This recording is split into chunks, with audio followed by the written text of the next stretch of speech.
तो सभी व्यूवर्स को नमस्कार व्यूवर्स, मैं डॉक्टर पवन ओबराय आप सभी का एक बार फिर से स्वागत करता हूं अपने YouTube channel study with doctor Pawan Oberoi पर। तो sociology of environment question paper की बात करेंगे, जो कि सोशियोलॉजी में आपका ऑप्शनल पेपर है और सीसीएस यूनिवर्सिटी मेरठ और मां शाकुंभरी यूनिवर्सिटी सहारनपुर में भी एमसीक्यूज में है, और जो अदर यूनिवर्सिटीज़ हैं वहाँ पर भी एमसीक्यूज फॉर्म में होता है। और ये आपका और भी बहुत सारे सब्जेक्ट में कंपटीशन में भी आता है। आपका एनवायरनमेंट केवल नाम ही सोशियोलॉजी है, एक्चुअली पेपर ये आपका एनवायरमेंटल स्टडीज़ का ही है बेसिकली। तो आप सभी स्टूडेंट मेरे चैनल सबसे पहले सब्सक्राइब कर लीजिए, study with doctor Pawan Oberoi. उसके बाद आप sociology MA second year solved paper के नाम से प्लेलिस्ट देखिएगा, जहाँ पर आपको 2021, 2022 और 2023 के सोशियोलॉजी के क्वेश्चन पेपर्स मिलेंगे। आपकी काफ़ी हेल्प हो जाएगी। दूसरा, आप 210 रुपये में केवल 2021, 2022 और 2023 के सभी सातों पेपर आप ले सकते हैं। बस जो पीडीएफ उसकी ले सकते हैं। डिस्क्रिप्शन बॉक्स में मोबाइल नंबर है 6396242878। तो केवल मैसेज कीजिएगा, गूगल पे, फ़ोनपे, पेटीएम से आप पेमेंट दे सकते हैं। जैसे मैसेज आपका चेक किया जाएगा समय मिलते सारी, तो आपको पीडीएफ शेयर कर दी जाएगी। फ़ोन ना करें क्योंकि समय नहीं मिलता है फ़ोन रिसीव करने का, सिर्फ मैसेज दिया करें। तो यहाँ पर ये रिवीजन पर्पस से स्टूडेंट्स मैं आपके लिए बुकलेट ये सॉल्व करवा रहा हूँ। पूरे 100 के 100 क्वेश्चन यूनिवर्सिटी की आंसर की के अकॉर्डिंग ही है। अगर कोई क्वेश्चन का आंसर से आप सेटिस्फाइड ना हो तो आप अपना आंसर सही मानिएगा, अगर आपने वो स्टडी किया है तो। क्यों बुकलेट सीरीज़ मेरे को अवेलेबल हुई है, तो रिवीजन पर्पस से मैं ये वीडियो बना रहा हूँ। हिंदी इंग्लिश दोनों मीडियम के स्टूडेंट्स को आसानी रहेगी। ठीक है व्यूवर्स, चलिए। तो ये पहला कह रहा है कि संयुक्त वन प्रबंधन के संबंध में कथनों पर विचार करना है। तो आपको ये बताना है कि कौन कौन से कथन जो हैं वो सही हैं। ठीक है, क्योंकि पहले ही पेज पर ये पूरा एक क्वेश्चन दे दिया गया है, तो मैं आपको बता देता हूं कि ऑप्शन डी इसमें करेक्ट है, क्योंकि ये चारों ही जो स्टेटमेंट दिए गए हैं वो बिल्कुल करेक्ट हैं। जैसे कि संयुक्त वन प्रबंधन की शुरुआत 1971 में गलती से पश्चिमी बंगाल में हुई थी, और बी की इस नीति के अनुसार वनों की सुरक्षा में राज्य और स्थानीय समुदायों के बीच साझेदारी मौजूद है। सी, लकड़ी की अवैध कटाई और निर्यात से वनों की रक्षा की जाती है। और डी, जंगलों को आग और चराई से भी बचाया जाता है, बदले में लोगों को गैर इमारती उत्पाद और इमारती लकड़ी की बिक्री से राजस्व का एक हिस्सा मिलता है। तो ये आपका जो है ना इसमें डी ऑप्शन देखिए बिल्कुल करेक्ट है कि ए बी सी डी है ना, चारों आपके सही हैं। तो क्योंकि एनटीए नेट में भी आते हैं ऐसे क्वेश्चंस, टीजीटी पीजीटी में भी आते हैं, तो आपके लिए ये क्वेश्चन पेपर ऑलरेडी हेल्पफुल रहेगा। और अदर क्वेश्चंस के लिए आप प्लेलिस्ट तो मेरी विजिट करें ही करें। दो, किसने परिभाषित किया पर्यावरण वह सब कुछ है जो किसी वस्तु को चारों ओर से घेरे हुए है और प्रत्यक्ष रूप से प्रभावित कर रहा है। तो वो किया पी जिसबर्ट ने। ठीक है, पी जिसबर्ट। पर्यावरण नियतिवाद या निश्चयवाद के प्रतिपादक कौन थे, तो वो थे कार्ल रिटर। वह विज्ञान जो जीवित जीवों के बीच उनके भौतिक पर्यावरण और एक दूसरे के साथ संबंधों से संबंधित है, तो डैश कहलाता है। निम्नलिखित में से उचित शब्द चुनकर रिक्त स्थान पर भरें। तो डी ऑप्शन करेक्ट है इसका, पारिस्थितिकी है ना, इकोलॉजी। किसी भी पारिस्थितिकी तंत्र के दो प्रमुख कार्यात्मक घटक, तो वो क्या हैं, तो वो है ऑप्शन बी की पोषक तत्वों का चक्रण और ऊर्जा का प्रवाह। निम्नलिखित में से कौन सा पृथ्वी पर सबसे बड़ा कार्बन सिंक है, तो वो है महासागर। निम्नलिखित में से किस एक संबंध पर्यावरणीय किस एक का संबंध पर्यावरणीय सुरक्षा से नहीं है, तो वो है वनोन्मूलन। ठीक है, ऑप्शन बी। निम्नलिखित में से कौन सी पर्यावरणीय समस्या नहीं है? ठीक है, नहीं है पूछ रहा है आपसे, तो वो है वनीकरण। भोपाल त्रासदी के दौरान कौन सी गैस निकली थी? तो वो निकली थी मिथाइल आइसोसाइनेट। तो जो अभी एक सीरीज आई है 4 एपिसोड में नेटफ्लिक्स पे, रेलवे, तो उसमें 4 एपिसोड में ये भोपाल केस का ही हुआ था और ये सन 1984 में 1984 में ये गैस लीक हुई थी। तो आपको अगर डिटेल स्टडी देखनी है ना, और देखनी भी चाहिए, तो उस मूवी में बताया गया, 4 पार्ट में है, वो रेलवे के नाम से है। ठीक है, सभी जीवित प्राणियों और उनके संबंधों को एकीकृत करने वाला पारिस्थितिकी तंत्र क्या है? तो वो है जीव मंडल। अटलांटिका के ऊपर ओजोन छिद्र की खोज किस वर्ष हुई? तो वो हुई थी सन 1985 में। किस प्रकार की उर्वरक या खाद बागवानी के लिए उपयोगी है? तो उसे हम कहते हैं वर्मी कंपोस्ट। साइलेंट स्प्रिंग नामक पुस्तक के लेखक कौन है? तो वो हैं रासेल कार्सन। निम्नलिखित में से बिश्नोई आंदोलन से जुड़ा था, कौन जुड़ा था? तो वो जुड़ी हुई थी अमृता देवी जी।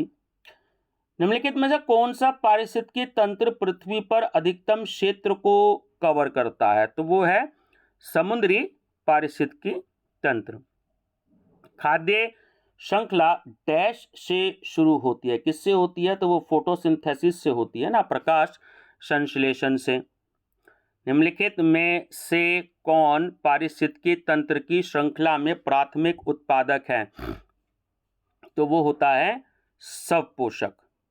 सामाजिक वानिकी शब्द, जिसे हम इंग्लिश में कहते हैं सोशल फॉरेस्ट्री, का शब्द किसने गढ़ा था? तो वो गढ़ा था जैक स्मिथ ने। गहन पारिस्थितिकी क्या है? देखिए, गहन पारिस्थितिकी है कि स्वयं के लिए प्रकृति की रक्षा करना। राजस्थान में किस प्रकार के वन पाए जाते हैं? तो उष्णकटिबंधीय कांटेदार वन और उष्णकटिबंधीय शुष्क पर्णपाती वन दोनों प्रकार के होते हैं। तो डी ऑप्शन करेक्ट है इसमें, बी और सी दोनों प्रकार के। इनमें से कौन सा भारत का मैंग्रोव क्षेत्र नहीं है? तो वो है उडुपी। ठीक है, ये जो स्टूडेंट्स क्वेश्चन पेपर आया था एक्चुअली 2023 का ना, ये बहुत ही अलग आया था। पिछले ईयर्स के कोई भी क्वेश्चन इसमें रिपीट नहीं थे। 1-2 हो गए हो तो मैं कह नहीं सकता, लेकिन बहुत ही अलग आया था। तो आप इसकी प्रैक्टिस अगर करेंगे तो आपको एनटीए नेट में भी या टीजीटी पीजीटी के पेपर्स में भी काफ़ी हेल्प मिलेगी। 22 है, निम्नलिखित में से कौन सा एक प्राकृतिक कीटनाशक का उदाहरण है? तो वो है रोटेनोन।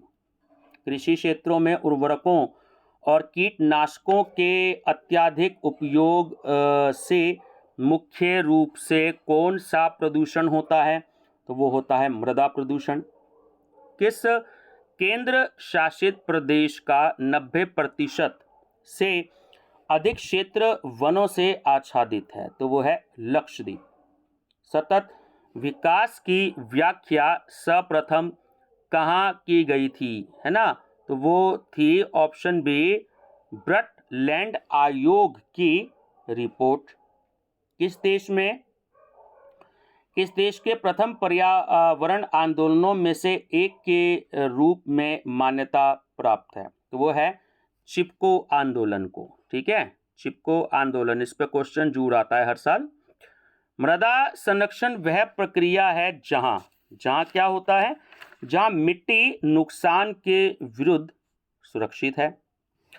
संयुक्त वन प्रबंधन अवधारणा भारत में शुरू की गई थी, तो वो की गई थी 1980 के दशक के दौरान। मृदा अपरदन को रोका जा सकता है, तो वो वनीकरण के द्वारा। चिपको आंदोलन से जुड़े ग्रामीणों में किस मुद्दे पर विरोध किया? तो वो किया गया वनों की कटाई और वाणिज्यिक लॉगिंग पर। सामाजिक वानिकी क्या है? सामाजिक वानिकी जो है एक्चुअली यह लोगों द्वारा और लोगों के लिए वानिकी है, यानी कि सी ऑप्शन जो है वो इसमें करेक्ट है। जंगल की आग और ज्वालामुखी विस्फोट हवा में प्रमुख प्रदूषकों डैश में से एक को जोड़ते हैं। यह प्रदूषक है तो यह है कणिका तत्व। इकोमार्क क्या है? इकोमार्क प्रदूषण मुक्त औद्योगिक इकाई की लेबलिंग के लिए योजना है। हरित व्यवस्था के सिद्धांत, तो ये आपको सही विकल्प चुनना है। तो देखिए चारों ही सिद्धांत है, जन कल्याण भी है, ग्रहीय सीमाएं भी है और कुशलता एवं प्रचुरता भी है और सुशासन भी है, गुड गवर्नेंस है ना। तो डी ऑप्शन करेक्ट है, ए बी सी डी।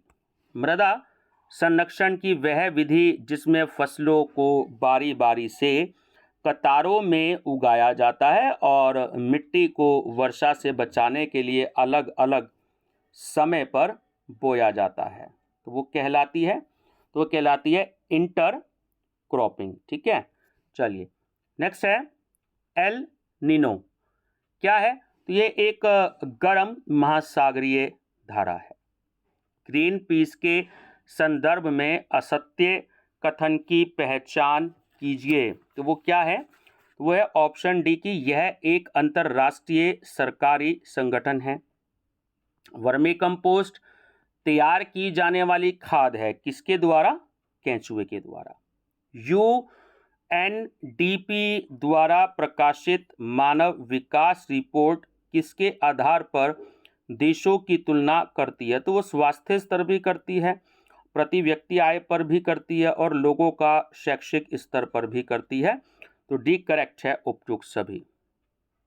शिशु मृत्यु दर जो IMR है, उस विशेष वर्ष में पैदा हुए 100 जीवित बच्चों के अनुपात के रूप में डैश की आयु से पहले मरने वाले बच्चों की संख्या को इंगित करता है। कितना? 1 वर्ष।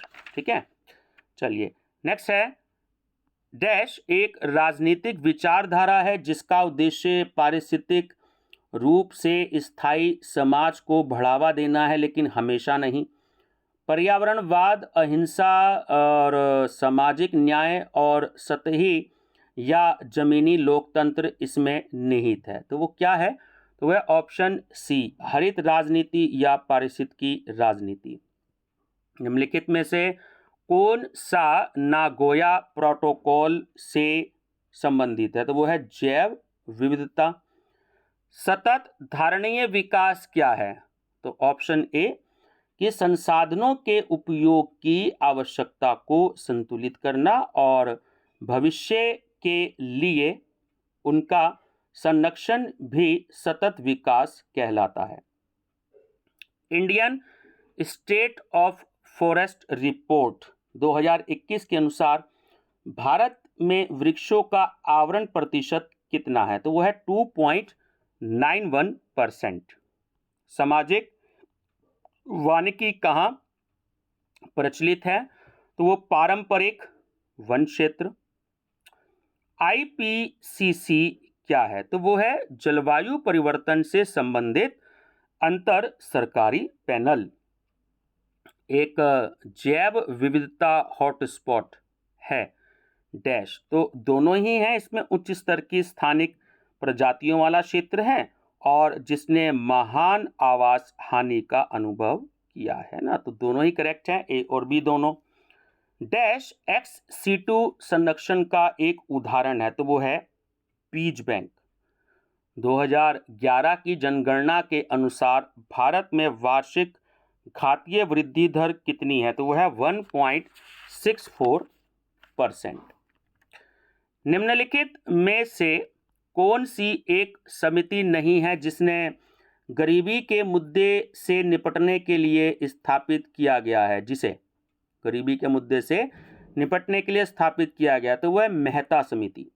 भारत में जनसंख्या वृद्धि को नियंत्रित करने के लिए निम्नलिखित में से कौन सा कदम है? तो वह है शिशु मृत्यु दर का कम होना। जैव विविधता क्या है? तो जैव विविधता भूमध्य रेखा की ओर बढ़ता है। जंगल में आग लगने की स्थिति में निम्नलिखित में से कौन सा प्रदूषण पर्यावरण में छोड़ा जा सकता है? तो आपको मैचिंग बताना है। तो इसमें ये पांचों ही करेक्ट हैं, है ना।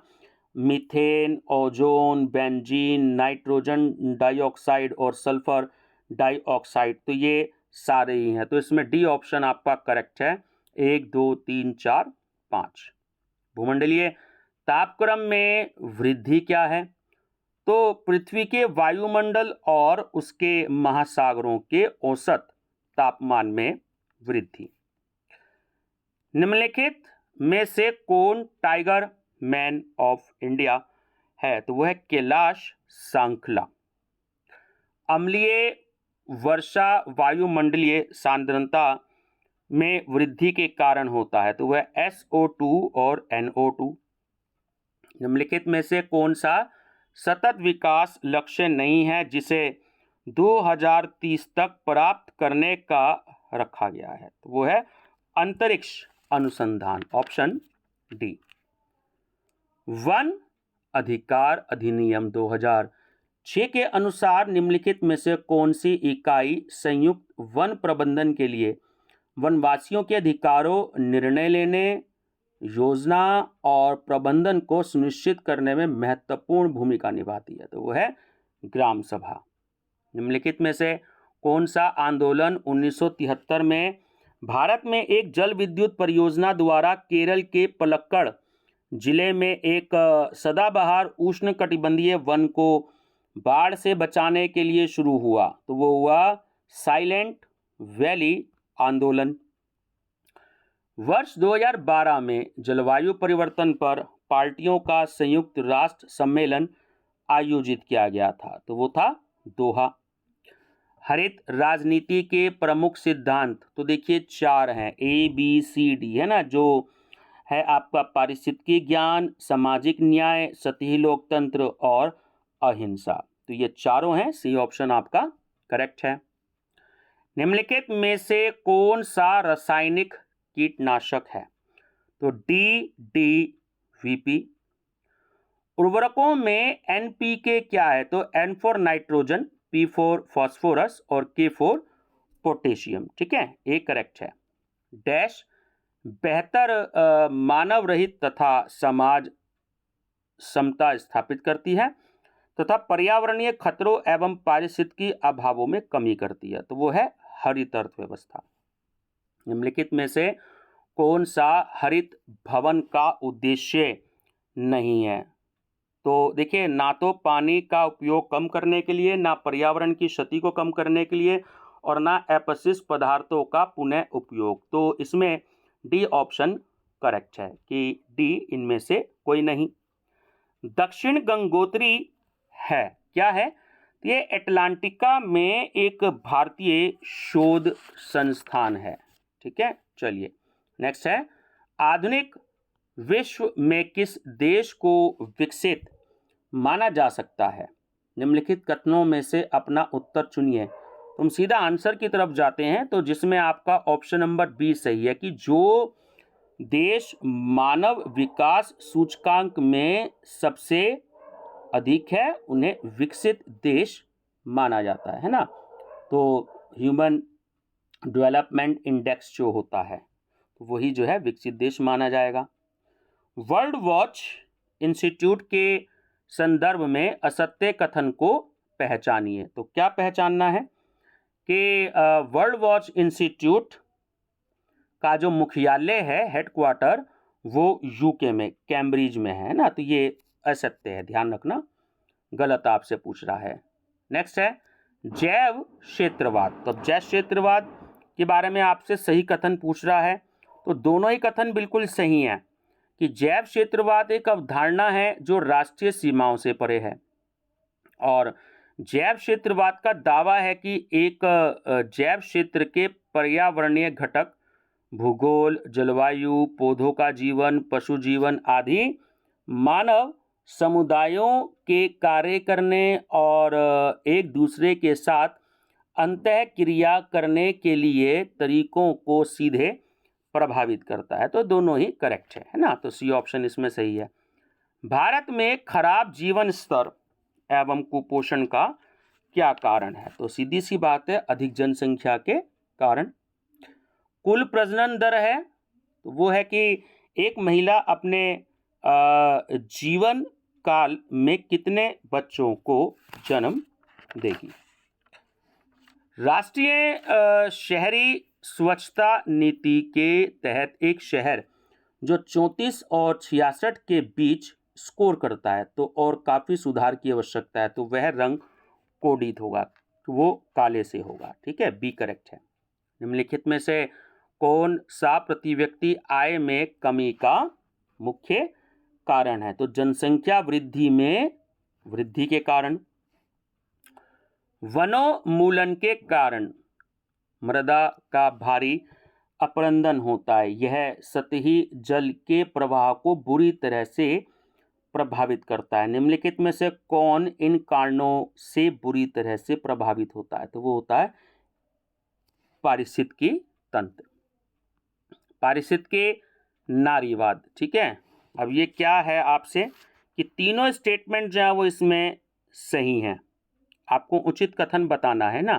तो तीनों सही हैं कि पारिस्थितिकी नारीवाद, नारीवाद और राजनीति पारिस्थितिकी की एक शाखा है, और बी पारिस्थितिकी नारीवादी सिद्धांत हरित राजनीति के नारीवादी परिप्रेक्ष्य पर जोर देता है, जो समतावादी सहयोगात्मक समाज का आह्वान करता है, और सी इको फेमिनिस्ट विश्लेषण संस्कृति, अर्थव्यवस्था, धर्म, राजनीति, साहित्य और आइकनोग्राफी में महिला और प्रकृति के बीच संबंधों की पड़ताल करता है, और प्रकृति के उत्पीड़न और महिलाओं के उत्पीड़न के बीच समानता को संबोधित करता है।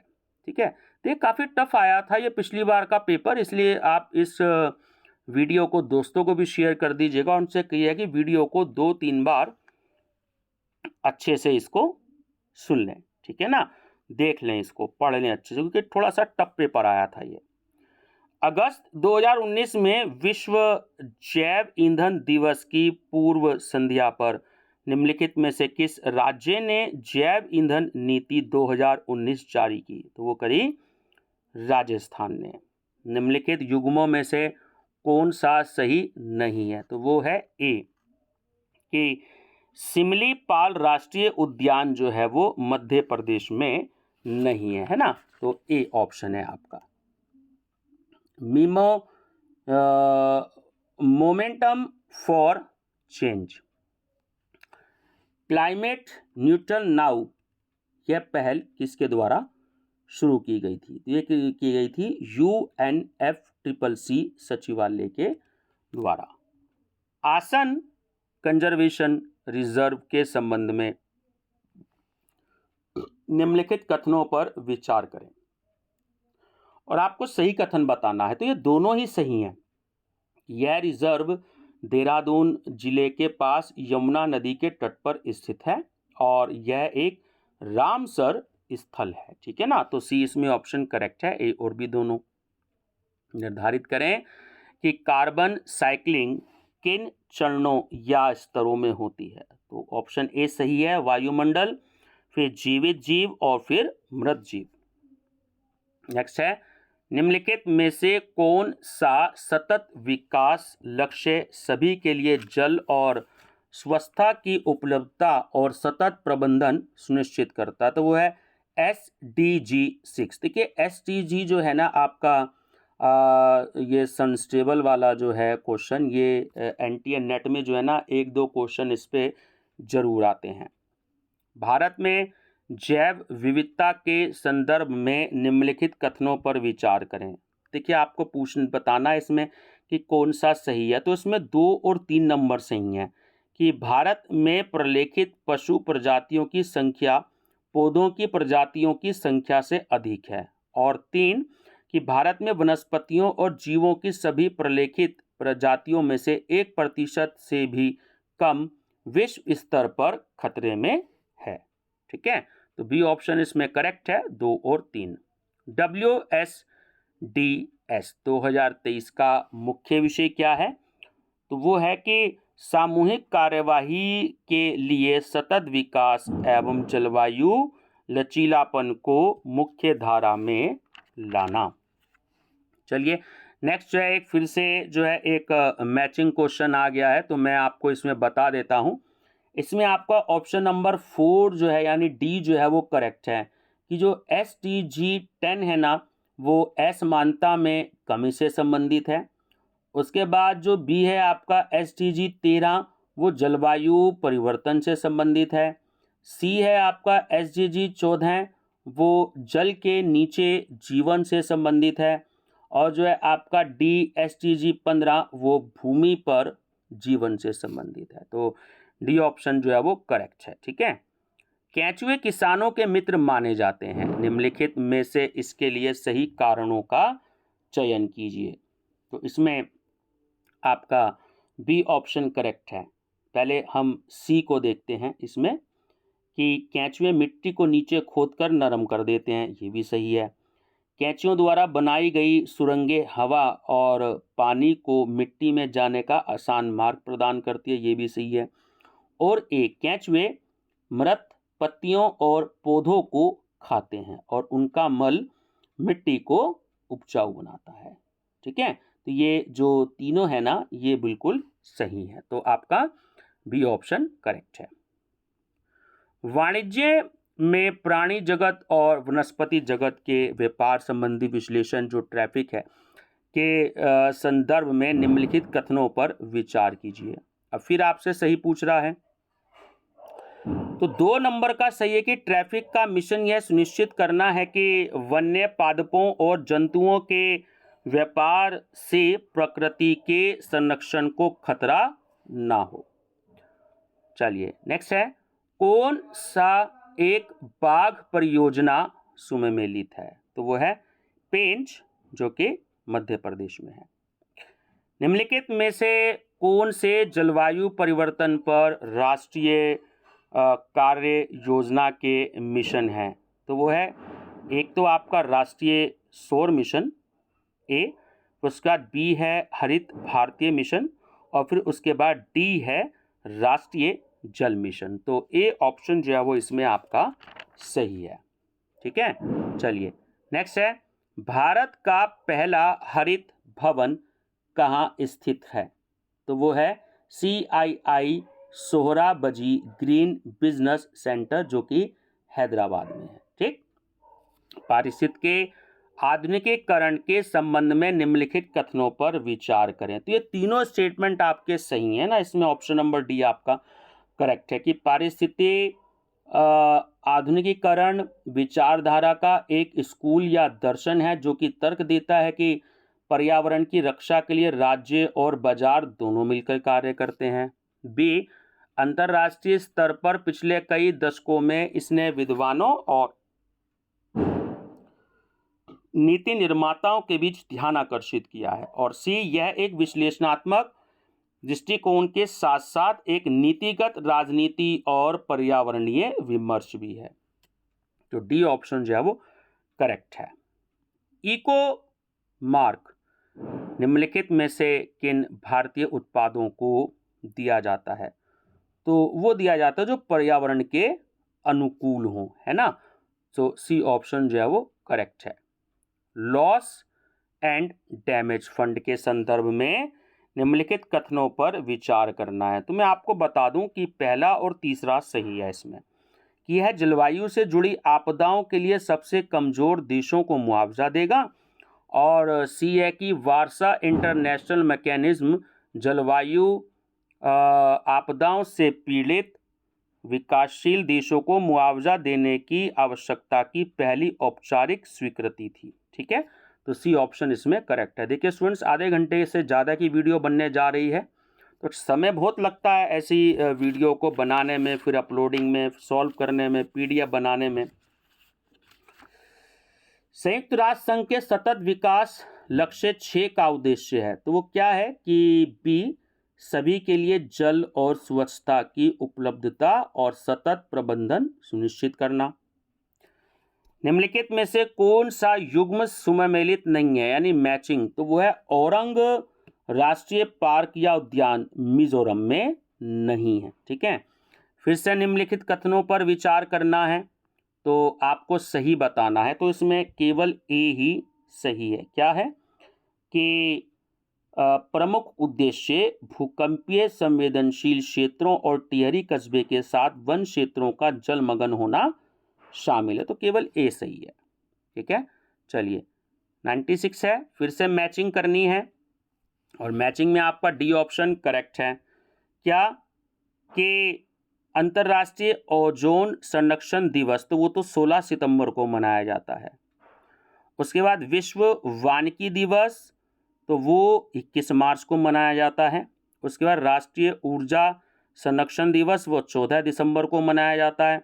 और पृथ्वी दिवस जो है वो 22 अप्रैल को मनाया जाता है। पृथ्वी दिवस तो सबको याद ही होगा, 22 अप्रैल को। ठीक है, तो डी आपका इसमें करेक्ट है। अनुकूली पारिस्थितिकी तंत्र के संबंधित कथन पर विचार करें, तो वो क्या है? अडेप्टिव इकोसिस्टम, या इसमें बता देता हूं कि आपके तीनों जो है वो करेक्ट हैं कि अडेप्टिव इकोसिस्टम या अनुकूल पारिस्थितिकी तंत्र उन वातावरण के लिए बेहतर है जहां आवश्यकताएं अस्पष्ट हैं या उद्योग अभी भी परिपक्व हो रहे हैं और सहयोग की आवश्यकता है।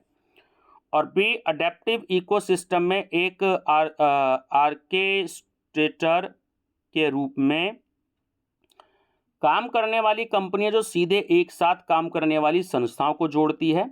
और सी, अनुकूली पारिस्थितिकी तंत्र की रणनीतियां उन परिस्थितियों के लिए उपयुक्त है जहां समस्या और समाधान अनिश्चित है ना। तो डी ऑप्शन इसमें आपका करेक्ट है, ए, बी और सी। चलिए, उसके बाद है आपका 98, संयुक्त वन प्रबंधन कार्यक्रम डैश पर सुरक्षा गतिविधियां प्रदान करता है, तो पतित वन भूमि पर।